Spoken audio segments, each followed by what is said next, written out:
Siempre tenemos la sensación de que en Europa las cosas avanzan con enorme dificultad, que casi a última hora se van consiguiendo las cosas y a veces incluso en la última hora parecen muy difíciles. Lo último que tenemos escenificado es cuando los ministros de Economía y Finanzas de la zona euro intentaron, no sabemos si con éxito o sin éxito, poner en marcha un presupuesto para los países de la zona euro. En palabras de Moscovici dijo, puede verse el vaso medio lleno, medio vacío, porque hay un principio de acuerdo, pero se ha dejado casi todo abierto. ¿Qué es lo que pasa? ¿Tan distantes están los países sobre esta cuestión? La cuestión no es tan distante de los países. La cuestión de fondo es cómo convencer a 19 países en la zona del Eurogrupo y a 28, bueno, 27 y medio, dada la situación particular del Reino Unido, después de ratificarlo en situaciones que son capitales. Porque lo que han discutido hasta la altas horas de la madrugada los ministros de Economía la semana pasada han sido otras cosas diferentes. En primer lugar, avanzar con respecto al próximo marco financiero plurianual. ¿Cuál va a ser nuestro marco de financiación europea en los próximos 7 años? Y ahí se junta, por un lado, voy a seguir recibiendo fondos como hasta ahora, y dos, me va a tocar pagar más o menos. En segundo lugar, han decidido crear un instrumento específico de apoyo a países en crisis. Decía en la prensa Xavier Vidal Folk, hace un análisis muy bueno esta semana, explicando que tenemos tres instrumentos. Por un lado, tenemos el instrumento de Mario Draghi, el Banco Europeo, facilidad. Por otro, tenemos el instrumento cuando un país, antes de que se marche a la quiebra, se le dan fondos vía el mecanismo europeo de estabilización, el famoso MEDE, y ahora estamos viendo un tercer instrumento. ¿Qué hace un país cuando está en crisis? Reducir las inversiones. De un mecanismo propio que permita que un país en crisis pueda seguir invirtiendo en grandes infraestructuras, por ejemplo. Claro, esto significa tres fuentes diferentes de recibir y de aportar capital. En un momento en el que estamos todos en una situación que todavía no hemos salido completamente de la crisis, con magnitudes macroeconómicas muy importantes. El presupuesto anual, el presupuesto plurianual, estamos hablando de ya me dio con el inglés, 1.150 billones de euros entre 7 años aproximadamente. El instrumento nuevo para el presupuesto de la zona euro, estamos hablando de entre 20.000 y 35.000 millones de euros, que de algunos hay que sacarlos, o aportando más dinero o haciendo de otro lado. El mecanismo de estabilidad, queremos que los estados que han cedido capital, ese capital se gestione, no a nivel nacional, sino a nivel europeo. En fin, digamos que estas cosas, si a nivel de economía doméstica son difíciles, imaginemos, ¿no?, a nivel de los 27. También nos parece que va a ser difícil gestionar el enfrentamiento que el gobierno italiano protagoniza con la Comisión Europea. Lo último que le hemos escuchado decir al señor Tria, el ministro de Finanzas italiano, es que hablar con la Comisión va a hablar, pero que quede claro que las políticas de austeridad no han funcionado. Es como una especie de advertencia previa. La libertad de expresión es un derecho fundamental y la libertad de cada Estado miembro de defender sus políticas mucho más todavía. La cuestión no es hablar o dejar de hablar, la cuestión es respetar las reglas. Y lo que ha hecho la Comisión diciendo en el semestre europeo que hay, por un lado, los buenos alumnos, puesto que España va a salir del proceso de déficit excesivo, y luego advirtiendo que la situación en Francia, Bélgica y Chipre plantea algún problema y que en Italia es necesaria una corrección no de palabras, sino automática.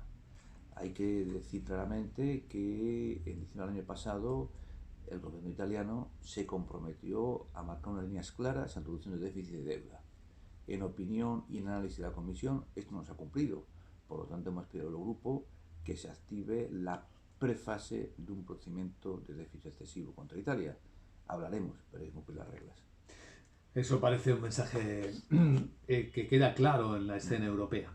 Sobre lo de España que usted citaba hace un instante, España ya no tiene razones para permanecer dentro del procedimiento de vigilancia por déficit excesivo, pero queda ser ratificado todavía por los líderes, ¿no? Todavía no está fuera Sí, del todo. naturalmente, como dice el refrán español, hasta el rabo todo es toro, ¿no? Pero, en fin, digamos que España ha demostrado, es un procedimiento, si me permite, que no un toque, un toque personal. Esto es un procedimiento que me ha tocado seguir a mí en los 10 meses que llevo en Madrid, desde la primera visita del comisario Moscovici al primer ministro Sánchez en el Calviño en septiembre hasta ahora. Y es evidente que en estos 10 meses las garantías que iba dando España, de cómo la corrección de los desajustes españoles se estaba haciendo de manera seria, teniendo en cuenta las necesidades de tener, las necesidades provocadas, perdón, por una ligera desaceleración de la economía, se han ido cumpliendo y España hoy está dentro de los parámetros. Esto no significa que podamos relajarnos o decir que ahora todo es fiesta, pero que España ha hecho los deberes, es verdad. Pero también es verdad, y la Comisión lo ha advertido, de que hay riesgos en el próximo, bueno, a ver si hay próximo presupuesto. Está por ver políticamente si España, el gobierno de España tiene estabilidad suficiente para sacarlo adelante.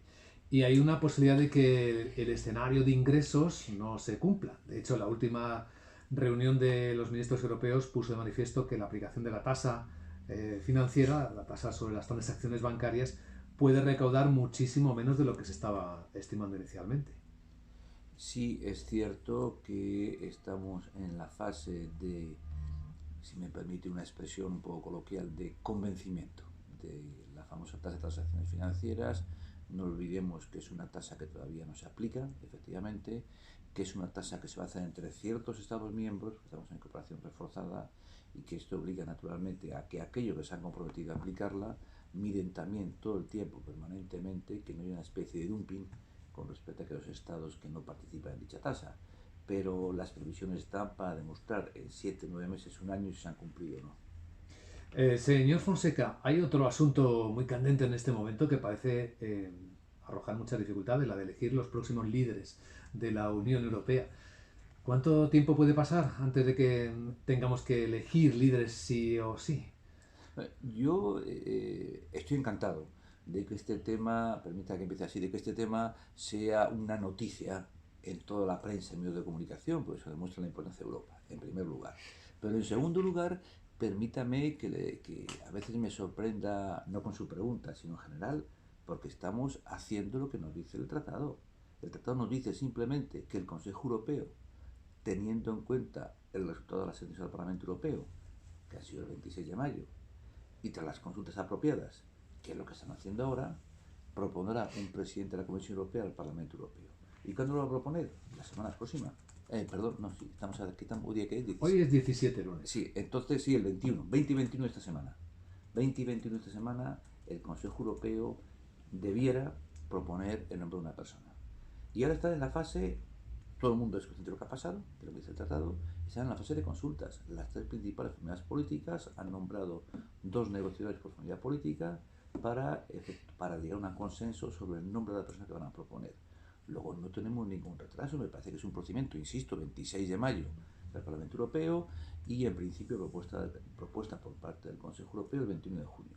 Y si no se ponen de acuerdo el 21 de julio, hasta el 21 de junio, perdón, hasta el 16 de julio, que es cuando el presidente de la Comisión Europea tendrá que hacer su discurso de investidura ante el Parlamento Europeo, tenemos todavía 4 semanas para que el Consejo Europeo se vuelva a reunir. Me parece que a nivel nacional a nadie sorprendería este tipo de discusiones a nivel político. Pues son asuntos interesantísimos que vamos a tratar hoy con don Francisco Fonseca en esta presencia especial en Capital Radio, que seguirá. Le agradecemos que continúe con nosotros en la gran tertulia de la economía, don Francisco. Muchísimas gracias y de nuevo muchas gracias por la invitación y a su disposición cuando quieran.